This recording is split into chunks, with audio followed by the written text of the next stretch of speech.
जय हिंद साथियों। मैं रजनीश कुमार आप सभी दोस्तों को अपने यूट्यूब चैनल रजनीश शाश्वत पर स्वागत करता हूं।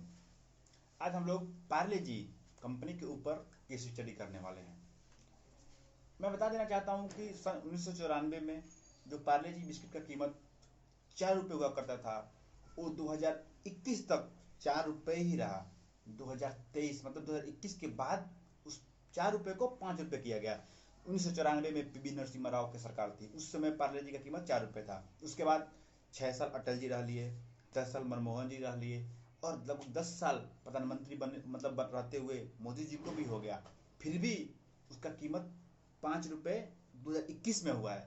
उस समय पेट्रोल का कीमत 16 रुपये था, डीजल का कीमत 8 रुपये था और आज ये दोनों 100 पार कर चुका है। लेकिन पार्ले जी ने अपने प्रोडक्ट का रेट नहीं बढ़ाया। 27 साल मतलब 1994 से 2021 तक 1 रुपया नहीं बढ़ाया, पैसे में नहीं बढ़ाया। उस 1994 में जिस बच्चे के गोद में बच्चा था, आज उस बच्चे के गोद में बच्चा है, लेकिन पार्ले जी ने अपने रेट नहीं बढ़ाया। यदि आप लोग सोच रहे हैं कि कंपनी घाटे में जा रही है या कंपनी का फंडिंग कोई और कर रहा है, ऐसा कुछ नहीं है। कंपनी फायदा भी कमा रही है और अपने जेब में लेके घर भी जा रही है। इसमें कोई ये नहीं है कि ये सोचने की जरूरत नहीं है कि कंपनी घाटे में हो रहा है या कुछ और हो रहा है, ऐसा कुछ नहीं है। 2011 में नेल्सन ने एक रिपोर्ट डाला था जिसमें बताया था कि जो ये बिस्किट पार्ले जी है, ये दुनिया में सबसे ज़्यादा बिकने वाला बिस्किट है। आप लोगों को पता होना चाहिए कि पार्ले जी बिस्किट जो कंपनी पार्ले जी कंपनी है, वो 100 करोड़ से ऊपर पैकेट एक महीने में बनाती है। यानी कि डेली का 3 करोड़ 33 लाख बनाती है। अगर घंटे का देखा जाए तो 13 लाख पर घंटे बनाती है। मिनट में देखा जाए तो 23,000 पैकेट पर मिनट बनाती है। अब आप लोग सोच सकते हैं, हम लोग जितने में बात कर रहे हैं इतने में 25,000 पैकेट बन चुका होगा।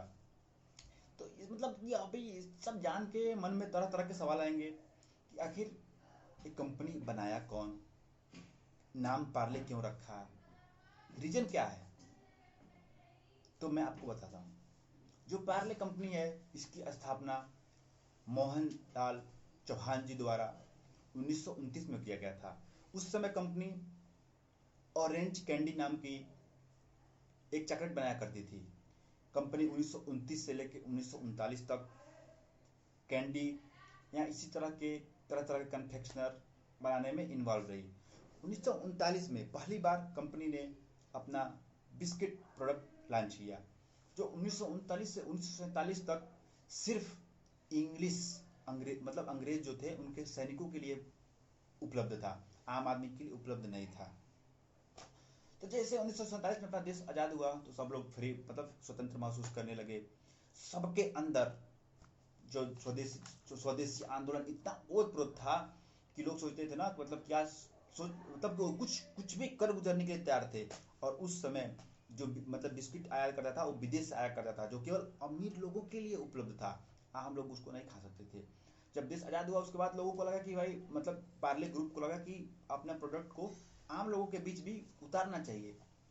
तो उन्होंने उसके बाद 1947 के बाद सबके लिए अपना बिस्किट खोल दिया। जैसे ही बिस्किट खोला, मान लीजिए अब हम लोग को बिस्किट नहीं मिल रहा है, जैसे हम लोग सोचेंगे कि रीजन क्या है, कि बड़े लोग खाते थे हम लोग नहीं खाते थे, जैसे हम लोग को मिलेगा सब लोग खुश से खाएंगे और रेट भी कम था। जैसे ऐसा हुआ पार्ले का सेल इतना बढ़ा कि वो समझ सकते हैं कि रॉकेट के जैसे उसका वो कंपनी सोच नहीं थी इतना सेल होगा।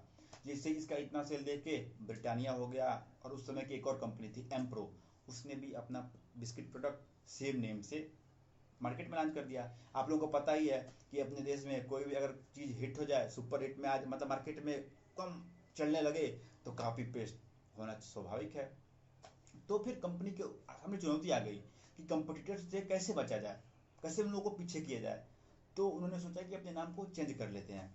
फिर कंपनी ने जो पार्ले बिस्किट था, पार्ले ग्लूको, उसको पार्ले ग्लूको को नाम दे दिया पार्ले जी। ग्लूको से जी ले लिया। तो कंपटीटर तो वहां से नाम चेंज हो गया, तो मार्केट में फिर कंपनी अपना वो बनाने लगी। जैसे कि कंपनी 60-70 के दशक में सब जब झेल चुकी थी, तो ऐसा नहीं बोल सकते कि कंपनी केवल एक ही चीज़ पे ध्यान दे रही थी, नहीं, तरह तरह के प्रोडक्ट बना रही थी। जैसे 1963 में किस्मी बार बनाती थी, 1966 में पॉपिंस बनाती थी, 1983 में मेलोडी चॉकलेट बनाया करती थी। 1986 में मैंगो बाइट में आ गई।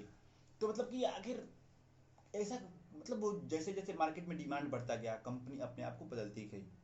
आखिर कम मतलब कि हम उससे क्या सीख सकते हैं? कुछ स्ट्रेटेजी मैं आपको बताऊंगा, तीन चार, जिससे आप अपने बिजनेस में उतार के उससे सीख सकते हैं। जो पहला स्ट्रेटेजी है, इंक्रीज योर प्रोडक्ट पोर्टफोलियो। इसका मतलब क्या होता है? कस्टमर बढ़ाते रहो भाई साहब। कस्टमर जितना बढ़ाएंगे सेल आपका बढ़ेगा, लेकिन आप कस्टमर को एक लिमिट तक ही बढ़ा सकते हैं, उससे ज़्यादा नहीं बढ़ा सकते हैं। प्राइस को स्टेबल करके रखो। भाई कंपनी पार्ले जी जो कंपनी है, इसने कसम खा रखा है कि प्राइस तो बढ़ाएंगे नहीं, बिल्कुल भी नहीं बढ़ाएंगे। प्रोडक्ट बढ़ा दो तो कंपनी की भी। जैसे मान लीजिए पार्ले जी था, जिसको मीठा बिस्किट खाने का मन करे वो पार्ले ले लिया करता था, जिसको साल्टी बिस्किट खाने का मन करता था वो मोनेको ले लिया करता था, जिसको काजू वाला बिस्किट खाने का मन करता था वो 2020 ले लेता था, जिसको साल्टी और मीठा दोनों चाहिए वो क्रैक ले लेता था। तो मतलब कि कंपनी जो मार्केट में डिमांड था उसके हिसाब से अपने आप को डेवलप मतलब बदल दी। अब मान लीजिए जो जो दो मीडियम फैमिली से थोड़ा ऊपर का है, उसको चाहिए थोड़ा टेस्टी बिस्किट, मतलब रेट ज़्यादा हो और थोड़ा टेस्ट भी अलग हो, तो उसके लिए हाइड एंड सीक ला दी। जो अभी मार्केट में था कि बिस्किट के अंदर चॉकलेट भर के मार्केट में आया था, तो उसके लिए हाइड एंड सीक प्लेटिना बना दी। तो कंपनी उसके हिसाब से अपने आप को बदलती गई। अभी तो कंपनी के आटा भी आ रहा है, रस्क भी आ रहा है, दाल भी आ रहा है, कई सारे प्रोडक्ट आ चुके हैं। और सेकेंड स्ट्रेटेजी है साइलेंट प्राइस इंक्रीजिंग। ये क्या होता है कि जब 1994 में कंपनी के बिस्किट का दाम 4 रुपये था एक पैकेट का, उस समय उसका वेट हुआ करता था 100 ग्राम। आज के डेट में कंपनी का वेट कम करते गई, कम करते गई। ऐसा नहीं है कि वो प्रॉफिट नहीं कमा रही है, मतलब कि लॉस में जा रही है, नहीं नहीं। वो वेट को पहले तो 80 ग्राम किए, फिर 60 ग्राम किए, फिर 55 ग्राम में अभी आ रहा है 5 रुपये वाला बिस्किट। लेकिन हम लोग को पता थोड़ी नहीं चलता है। हम समझते हैं 5 रुपये कीमत है तो 5 रुपये ही है, तभी से ये कंपनी सेकंड प्रॉप मतलब कि हाइड इंक्रीज कर रही है प्राइस को। जैसे मान लीजिए सामान उसमें मटेरियल कम डाल रही है, तो रेट तो मान लीजिए उतना ही है, मटेरियल कम, कास्ट कम होता गया और प्राइस सेम है। कास्ट को कम कर रही है, प्राइस उसका सेम है। तो इसको क्या बोलते हैं, एक टेक्निकल वर्ड बोलते हैं श्रिंकफ्लेशन। और अगला स्ट्रेटेजी मतलब अगला स्ट्रेटेजी है तीसरा कि प्राइस सेगमेंट। जैसे कंपनी को कस्टमर कैसा कस्टमर टारगेट करना है। ऐसा तो नहीं बोल सकते हैं ना कि केवल आपका लोग मतलब गरीब लोग खाएंगे या बहुत बड़े लोग खाएंगे, ऐसा नहीं बोल सकते हैं। कंपनी को हर तरह के कस्टमर चाहिए होते हैं, ताकि उसका सेल का कभी भी फ्लो मतलब फ्लो टूटे नहीं। इसके लिए 2 रुपये का भी आता है पार्ले जी, 5 का भी आता है, 10 का भी आता है, 20 का भी आता है, 50 का भी आता है, 100 का भी आता है।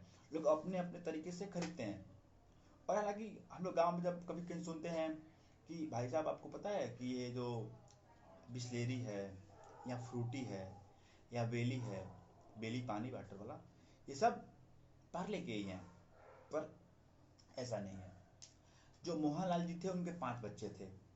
तो आप लोगों को पता है जब भारत में मतलब फैमिली बड़ी होती है तो बंटवारा तो स्वाभाविक है। तो जैसे वो पहले मतलब पहला लड़का था उनका, जयंती लाल चौहान जी, वो बोले कि भाई मैं चला अपने बिजनेस की तरफ, मतलब अपना सेटअप अलग खड़ा करूँगा, आप लोग देखिए इसको।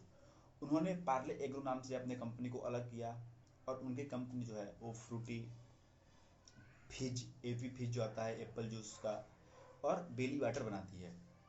उसके बाद रमेश जी बोले कि तुम संभालो भाई, अब मैं भी चला। तो उनकी कंपनी जो है पार्ले बिस्लेरी जो वाटर बनाती है, जो कि अभी टाटा ग्रुप द्वारा एक्वायर कर लिया गया है।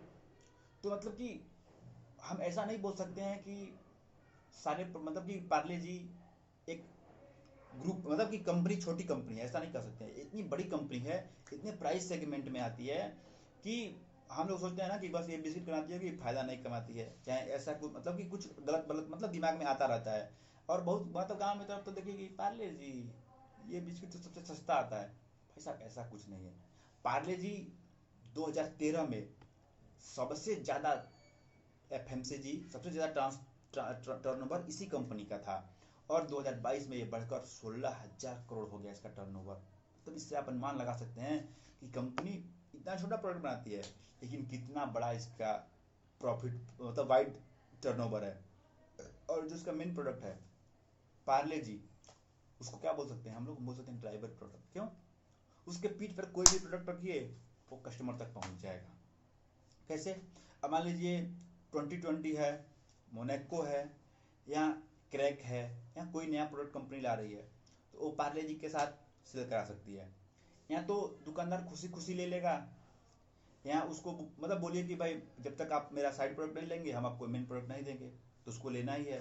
वो मतलब हाँ कर दे खुशी खुशी तो भी लेना है, मना करे तो हम जबरदस्ती दिलाएंगे। और आपको पता होना चाहिए कि जो ये पार्ले जी है ना, ये टेक्नोलॉजी का भी अच्छा उपयोग करती है। टेक्नोलॉजी के लिए ये IBM से कॉन्टेक्ट कर रखी है। IBM ग्रुप बहुत बड़ा टेक्नोलॉजी, मतलब दुनिया भर में इसका बहुत नाम है IBM का। तो कंपनी हर चीज को ध्यान में रख के चलती है, कहाँ से उसको मतलब कि प्रॉफिट को अपना मेंटेन करना है और कॉस्ट को कम करना है। आपको ये भी बता दें कि कंपनी का जो वेस्टेज है ना, ये अपने बात में बहुत बड़ा रिकॉर्ड है, इतना किसी कंपनी का रिकॉर्ड नहीं है। ये वेस्टेज का होता है ना 0.86%, जिसका मतलब है अगर कंपनी 115 टन प्रोडक्ट मतलब फिनिश प्रोडक्ट बनाती है तो मात्र उसमें 1 टन का वेस्टेज आता है। आप सोच सकते हैं कितना मेंटेन करके चलती है, इसके एम्प्लॉय कितने इफिशियंट हैं। और आपको जानकारी होनी चाहिए ये भी बात कि जिस समय ये कंपनी स्टार्ट हुई थी उस समय 12 फैमिली मेम्बरों दोनों चलाया जाता था, और आज कंपनी के अंदर 50,000 से ज़्यादा एम्प्लॉय कार्य कर रहे हैं। और हम लोग के मन में एक और बात आएगा कि आखिर ये कंपनी अपने प्रोडक्ट को गांव के छोटे छोटे दुकानों में कैसे पहुंचा देती है? इसका मेन रीजन है कि कंपनी के बड़े बड़े प्लांट बड़े बड़े शहरों के किनारे या मतलब साइड में जहाँ मतलब वो कम खर्चे में चला सके, उस स्थान पे एस्टेब्लिश किया हुआ है ताकि प्रोडक्ट को गांव दूर दराज इलाकों में पहुंचाया जा सके।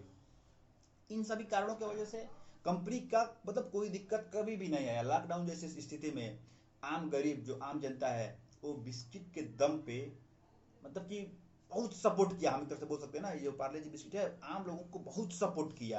यही रीजन है कि दिन पर दिन पॉपुलर होता गया और अपने आप को लोगों के हिसाब से चेंज करता गया। कंपनी का ये मतलब किसी भी कंपनी का ये मतलब क्वालिटी होनी चाहिए कि वो कस्टमर के हिसाब से खुद को चेंज करे, ना कि आप कस्टमर को चेंज करे। भाई कस्टमर को चेंज करेंगे वो आप किसी और प्रोडक्ट पर शिफ्ट हो जाएगा, तो आप ऐसा नहीं कर सकते हैं। कस्टमर के हिसाब से खुद को चेंज कीजिए। अगर आप लोगों को ये मेरा केस स्टडी अच्छा लगा हो तो कमेंट बॉक्स में बताइए कि और किस प्रोडक्ट पे या किस चीज़ पे केस स्टडी बनाएं, कमेंट बॉक्स में ज़रूर बताएं। इसी के साथ मैं आप सभी लोगों से विदा लेता हूँ। जय हिंद।